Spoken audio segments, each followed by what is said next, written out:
nossa Bíblia na carta de Paulo, segunda carta de Paulo aos Coríntios, capítulo 10, verso 3 em diante. Segunda carta do apóstolo Paulo aos Coríntios. Segunda carta do apóstolo Paulo aos Coríntios, verso 3 em diante, para a nossa meditação na palavra de Deus nesta noite. Glórias a Deus, aleluia. Louvado e exaltado o nome santo do Senhor Jesus. Estamos alegres, contentes no Senhor Jesus por podermos estar aqui. Glória a Deus, aleluia. Deus é fiel, aleluia. Vamos achar? Vamos ler a palavra do Senhor, que diz assim, porque andando na carne, não militamos segundo a carne, porque as armas da nossa milícia não são carnais, mas sim poderosas em Deus, para a destruição das fortalezas, destruindo os conselhos e toda altivez que se levanta contra o conhecimento de Deus, e levando cativo todo entendimento à obediência de Cristo, e estando prontos para vigiar. Somente até o 5, meus amados irmãos. Glória a Deus, irmãos, podeis assentar, louvando, exaltando o nome santo daquele que vive e reina para todo sempre. Glórias a Deus. Meus amados irmãos, o apóstolo Paulo, aqui no capítulo 10 de 2 Coríntios, ele está defendendo a sua autoridade apostólica, defendendo a sua autoridade como apóstolo, que estava sendo questionada por algumas pessoas dentro da igreja de Corinto. Então Paulo, ele defende aqui a sua autoridade apostólica, e este é aqui o tema principal do capítulo 10 de 2 Coríntios. Agora, o que Paulo transmite aqui nesses versos ao qual nós lemos é uma verdade que vai muito além da própria defesa ministerial do apóstolo Paulo, porque ele diz, porque andando na carne, ou seja, nós vivendo neste corpo que é carne, tendo que usufruir de coisas desta vida, viver neste mundo carnal, mesmo com tudo isso, nós não militamos segundo a carne. É uma linguagem militar aqui, ou seja, nós não combatemos segundo a carne. Não é com armas carnais que nós combatemos na nossa milícia. Meu ministério não é um combate carnal, não é um combate a qual usa armas carnais. Ele diz aqui, porque as armas da nossa milícia, da nossa luta, do nosso combate, não são carnais, mas sim poderosas em Deus. São poderosas em Deus para a destruição das fortalezas, e destruindo os conselhos ou argumentos vãos, que a palavra conselhos aqui quer dizer, destruindo os conselhos e toda altivez que se levanta contra o conhecimento de Deus, e levando cativo todo o entendimento à obediência de Cristo. Por que, meus amados irmãos, eu escolhi esta palavra? Hoje é 7 de setembro, o Brasil comemora mais uma data da sua independência. Mas será que nós somos independentes? Será que nós somos livres de verdade no Brasil? Será que nós temos o direito de exercer a nossa liberdade? Mas será que temos? Os acontecimentos atuais nos leva a que hoje, para a igreja, está ficando difícil exercer a sua liberdade. Para quem é cristão, nos dias atuais no Brasil, está ficando difícil declarar a nossa fé, declarar o nosso posicionamento. Recentemente, um pastor Silas Manafaias, ao quem eu não concordo com todos os ensinamentos dele, mas todavia ele é um pastor, é um líder eclesiástico. Ele teve os seus documentos, celular apreendido, porque simplesmente pelo fato de ele manifestar apoio político à direita nacional, ao movimento de direita nacional. Ele faz declarações contundentes contra os crimes que estão acontecendo no Brasil, contra o autoritarismo do governo atual e também de algum ministro do Supremo Tribunal Federal. E com isso, essas pessoas se revoltaram, se enfureceram e prenderam o passaporte dele, apreenderam o celular. Pelo que eu estou sabendo, houve vazamento de áudios particulares, não foi achado nenhuma prova, nenhum crime contra ele. Então fizeram algumas maldades com ele, divulgando áudios particulares, coisa que não tem nada a ver. E se nós for analisar o contexto, nós podemos ver que todas as pessoas que estão se manifestando em favor da família, toda pessoa ou político que é alguém mais tradicional, que defende a família, que defende a verdade, que defende a liberdade no nosso país, está sofrendo censura. As redes sociais são derrubadas, passaportes apreendidos, são ameaçados de prisão, são chamados, dizem, querem associar essas pessoas com o que aconteceu naquele tempo lá, que houve uma quebradeira lá em Brasília, como o ex-presidente Jair Bolsonaro está sendo associado, e assim por diante. Todos que se posicionam em favor da verdade, do bem aqui no Brasil, está sofrendo esse tipo de censura. Meus amados irmãos, e nós vimos no texto em que eu li no início do culto, em Pedro, capítulo 2, verso 13 em diante, se não me foge a memória, aonde fala que nós devemos honrar e obedecer às nossas autoridades que foram constituídas por Deus, e por causa da nossa consciência, da nossa fé, nós devemos ter uma certa medida de honra e respeito pelas nossas autoridades.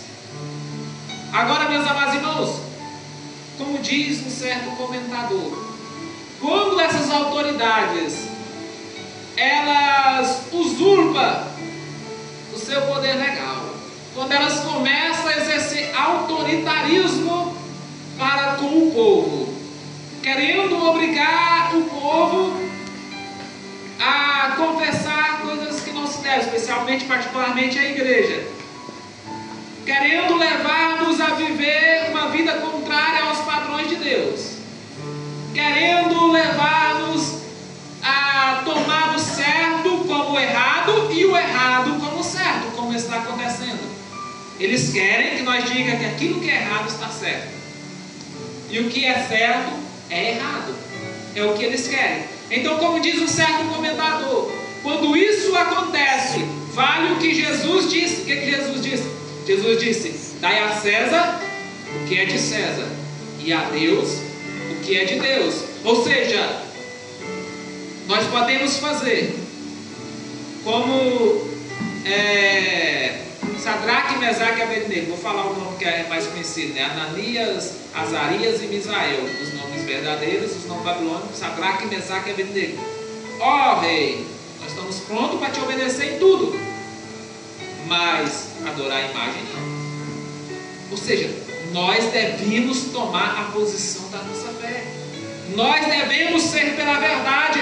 O próprio Senhor Jesus, Hebreus 1, diz que Ele amou a justiça, mas aborreceu a iniquidade. Nós devemos honrar as autoridades no sentido de não promover anarquia, movimentos tumultuosos, quebradeira, como aquele povo fizeram naquele tempo. Nós devemos honrar as autoridades no sentido de não falar palavras indevidas, não promover discursos que levem ao ódio, não compartilhar notícias falsas. Nesse sentido, nós devemos respeitar e honrar. Mas em outro sentido, nós devemos manter firme, pura e verdadeira a nossa fé. Nós não podemos nos dobrar diante do que eles querem nos fazer nos dobrar. Nós não podemos abandonar os nossos direitos de sermos pais, de sermos cidadão, o nosso direito à liberdade de expressão. Nós temos que exercer e devemos defender-nos diante do que está acontecendo. Então, meus amados irmãos, as nossas armas não são carnais, mas poderosas em Deus.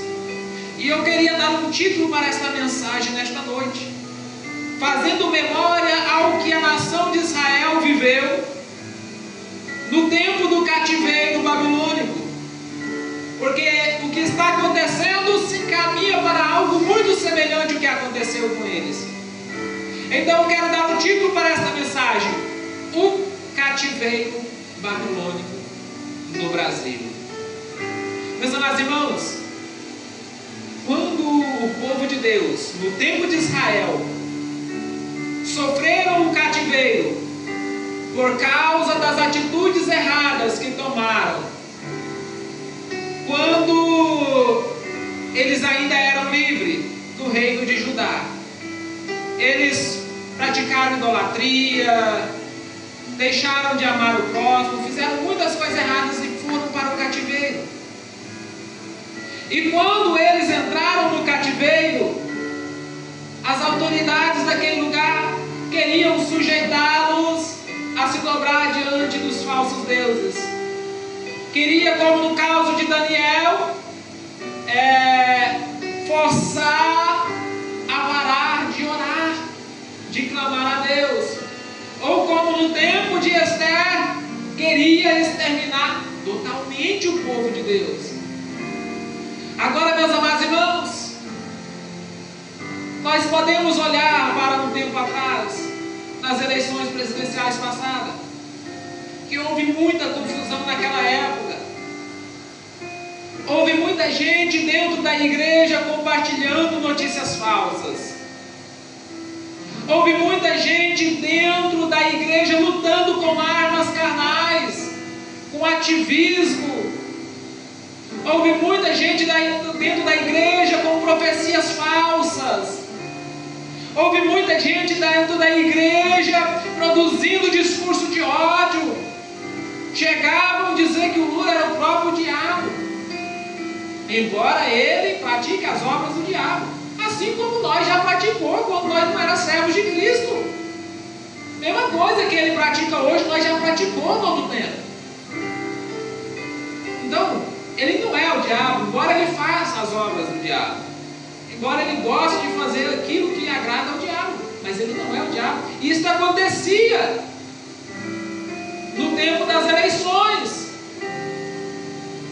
E por causa, eu acredito que uma das causas do ex-presidente Jair Bolsonaro ter perdido as eleições foi justamente porque aqueles que tinham grande poder e autoridade, não só na terra, mas também nos céus, para interceder, para fazer as coisas da maneira correta, para assumir armas poderosas em Deus, para mudar a história da nação, começaram a batalhar com armas carnais. Agora, meus amados irmãos, nós estamos vendo o resultado de tudo isso. Estamos começando a entrar em um cativeiro. Sim, num cativeiro. Por que no cativeiro? Porque nós estamos perdendo a nossa liberdade. nós estamos nos tornando escravos do sistema. Eles querem simplesmente calar a nossa voz. Eles querem mudar a Bíblia, querem tirar tudo que incomoda eles. Eles querem calar a nossa voz. Isso é um cativeiro. Mas, meus amados irmãos, assim como aqueles 3 jovens diante da fornalha, eles não se intimidaram, defenderam a sua fé, defenderam a sua profissão e disseram: ó rei, ainda que tu nos lances na fornalha, nós queremos te dizer uma coisa: o nosso Deus é poderoso para nos livrar. E fica sabendo uma coisa: ainda que Ele não nos livre, ainda que Ele permita que o fogo nos queime, nós não vamos nos dobrar diante da sua vontade. E nós sabemos o milagre que aconteceu. Deus não só livrou aqueles homens da fornalha, mas também enviou o seu anjo para passear com eles na fornalha. Pessoas que odiavam a Daniel por causa da sua fé, por causa da sua confissão, fizeram o rei assinar aquele decreto que levaria Daniel para a cova dos leões. Daniel disse: ó rei, eu não fiz nada que te agrave, mas uma coisa eu digo: meu Deus, eu não posso parar de buscar. E Daniel orava 3 vezes por dia em direção a Jerusalém, e Deus fechou a boca do leão. No tempo de Esther, que também é uma extensão do cativeiro babilônico, já era no tempo do Império Medo-Persa, como também já Daniel, era no tempo do Império Medo-Persa, quando ele foi lançado na cova dos leões. Houve aquele decreto motivado por Naamã não, como é que era o nome? Meu Deus, me ajuda a memória agora. Amã, eu acho, né? Ele odiava Mardoqueu e todos os judeus. E ele então disse ao rei: ó, esse povo, rei, só causa confusão, só causa problema, ele não respeita as nossas leis, ele não serve os nossos deuses, tudo que eles fazem é diferente, é estranho, ele é um povo diferente, eles querem ser um povo especial, tem que matar, está contaminando. É o mesmo que dizem de nós hoje. Tem que acabar, tem que calar a voz deles, bora matar tudo, meus amados. E foi decretado que matasse mesmo. Mas Mardoqueu foi até ali Esther e disse: olha, está acontecendo isso e isso, e você sabe que você também faz parte do povo de Deus. Vê o que você pode fazer, porque senão todos nós vamos morrer. E Esther disse: olha, proclame o jejum, todos jejuem por mim, porque eu vou falar com o rei. E nós sabemos o resultado. Deus deu o livramento, Deus deu a vitória. Por quê?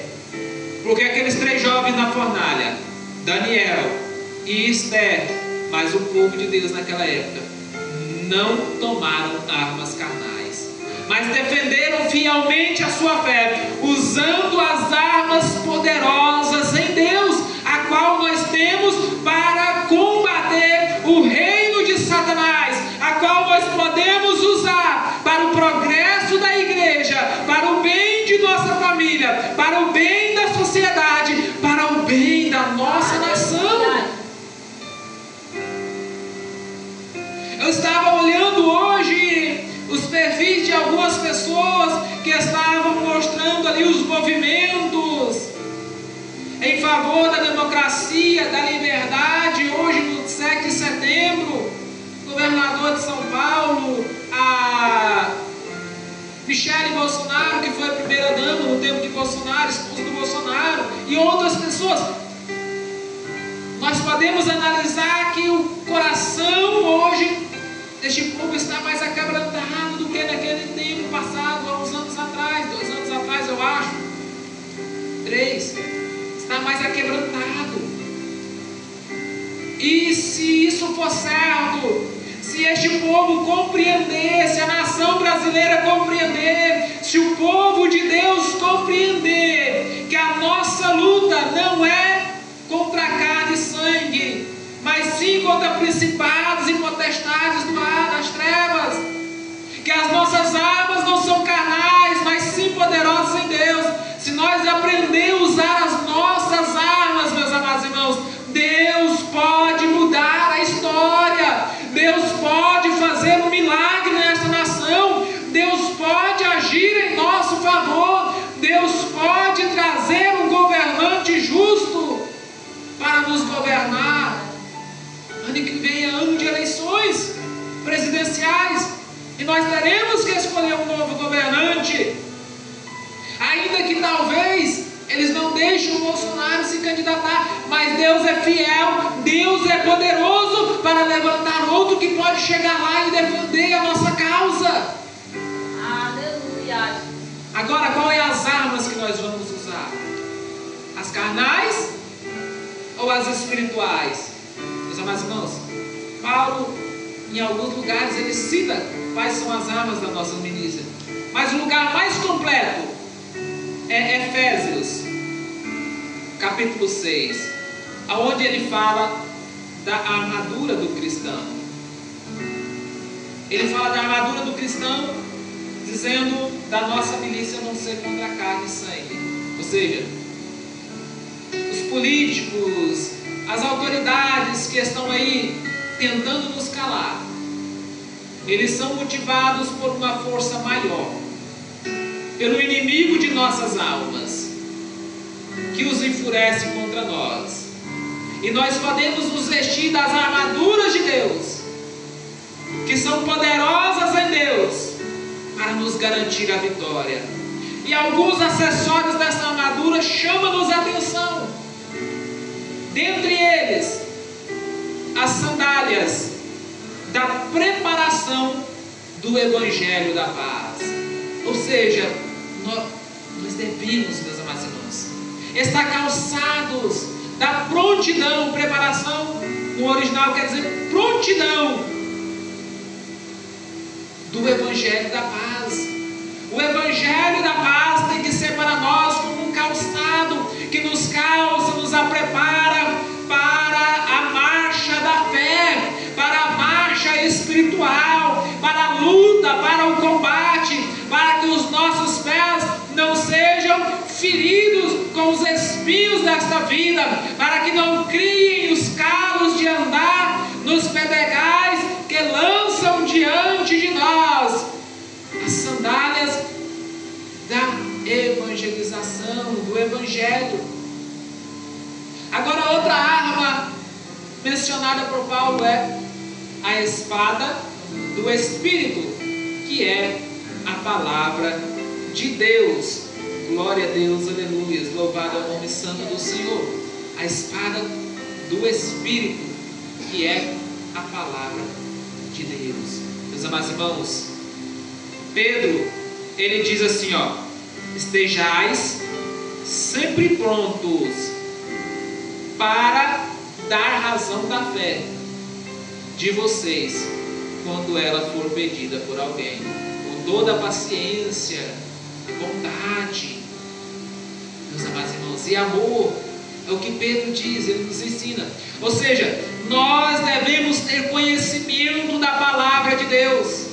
Nós, quando combatemos o combate da nossa fé, nós, quando enfrentamos essa peleja a qual o Brasil está enfrentando, quando nós temos a ameaça de entrar em um cativeiro, como nós estamos sendo ameaçados, nós podemos usar a palavra de Deus como arma espiritual.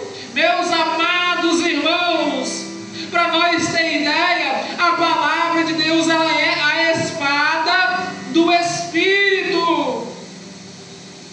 Nós se armamos com ela, mas é o Espírito que manuseia ela, meus amados irmãos. É por isso que as nossas armas é poderosas em Deus, não no braço humano. Não é a minha força, a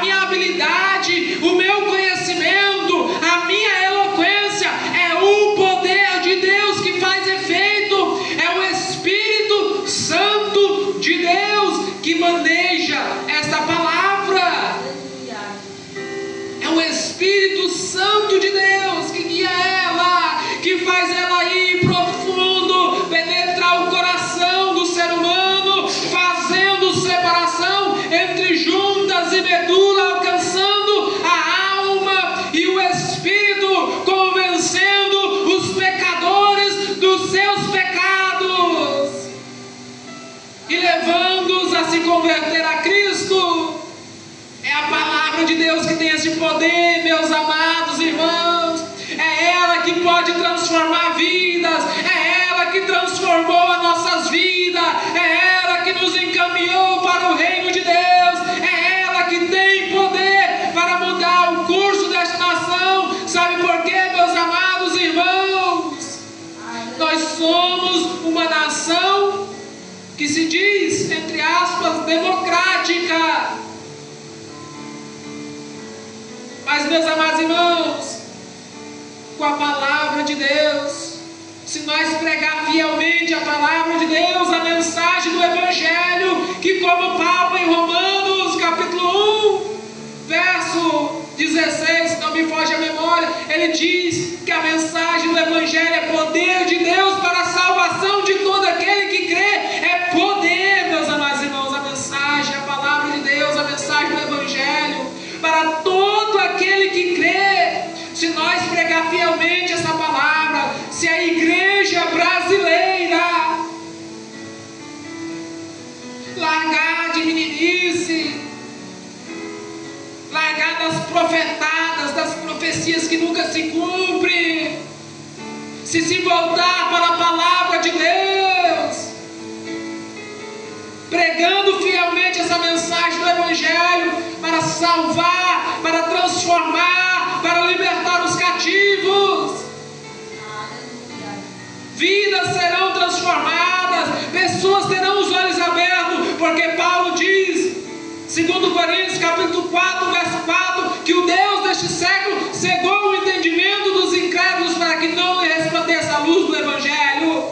Mas ele diz também, capítulo 26 de Atos dos Apóstolos, versículo 18, quando ele fala ali do seu chamado, quando Jesus o chamou, ele diz que Jesus disse para ele assim, olha, eu estou te chamando para anunciar a minha palavra, para que levando a minha palavra, você venha abrir os olhos dos cegos, tirar aqueles que estão no cativeiro de Satanás e levá-los para o pleno conhecimento de Deus, para a salvação, para a vida eterna, para a luz do Evangelho.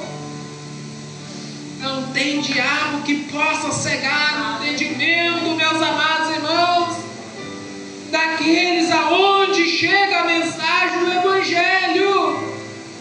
Essa mensagem pode abrir os olhos daqueles que estão cegos, daqueles que não podem compreender o que está acontecendo com a nossa nação. Se a igreja brasileira tão somente percebesse isso e começasse a pregar fielmente a mensagem do Evangelho, o que não poderia acontecer com essa nação, meus amados irmãos?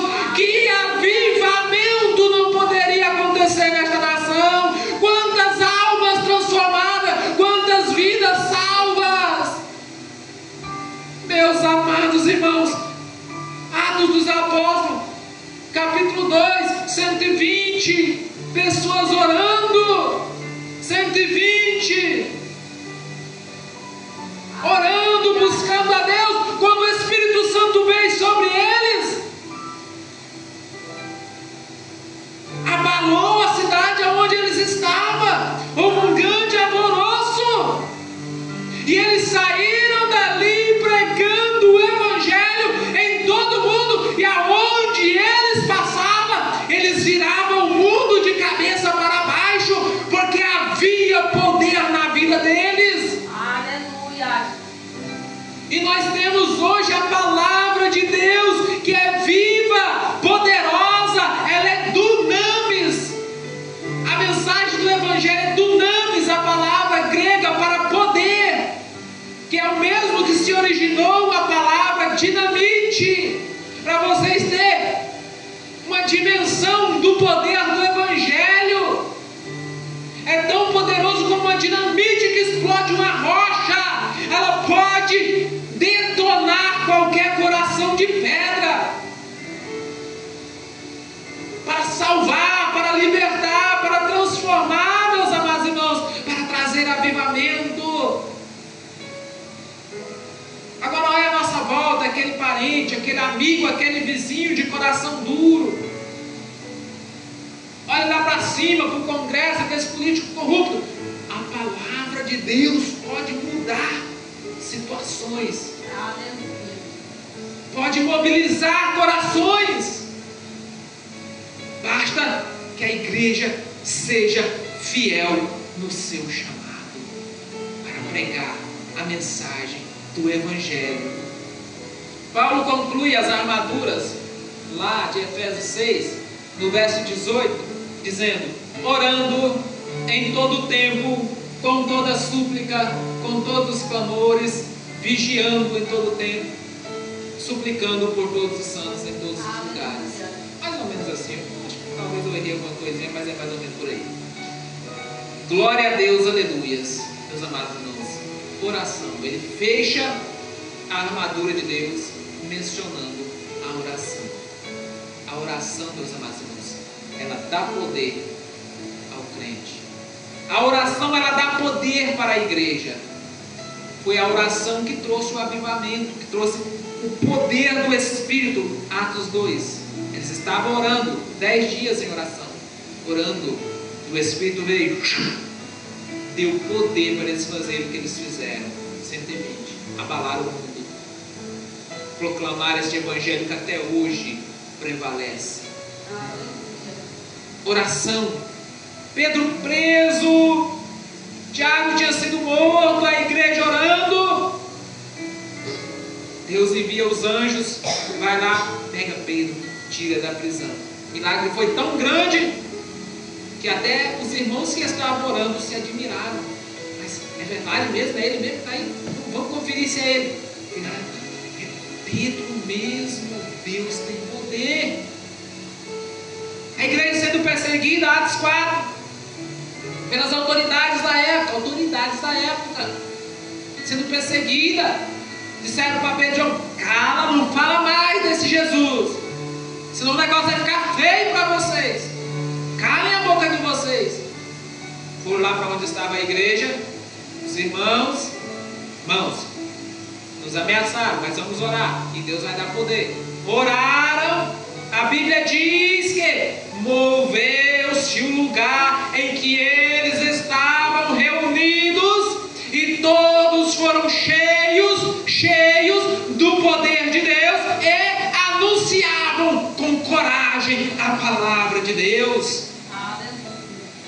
Meus amados irmãos, se nós exercer, se nós usufruir, usar, tomar posse dessas armaduras, dessas armas, misturada com as orações, nós podemos em Deus, não pela nossa força, pelo nosso braço, mas pelo poder de Deus, porque as nossas armas são poderosas em Deus, como foi lido. Em Deus nós podemos mudar o curso desta nação, nós podemos mudar o curso da nossa família,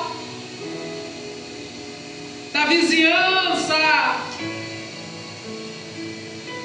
Não é criticando, não é falando mal, não, tudo com a ordem, a decência, com a dignidade de quem foi salvo pelo Evangelho, de quem é servo de Deus, com todo o amor que é devido ao servo de Deus.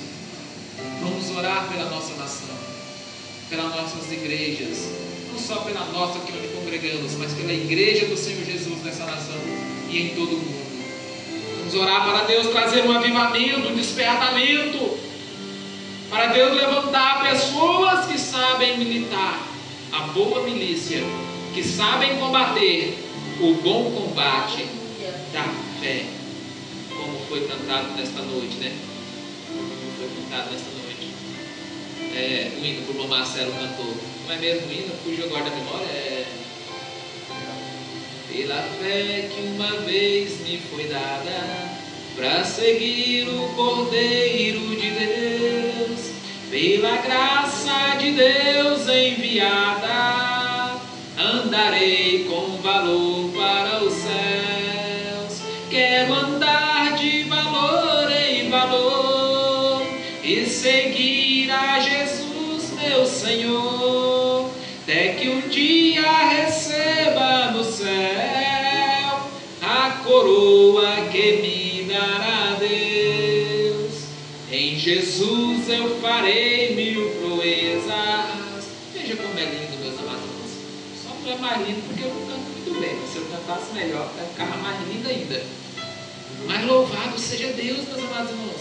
Em Jesus eu farei 1000 proezas no combate da fé e do amor. Olha que verdade maravilhosa, cantada na letra deste hino. Glórias a Deus, aleluias. Sou grato a Deus por esta noite com os amados irmãos na presença de Deus. Sou grato a Deus por Ele estar aqui conosco, meus amados irmãos. E assim eu encerro esta mensagem desta noite. Que Deus continue falando conosco e com a igreja em nossa nação. Vamos orar encerrando o culto nesta noite, agradecendo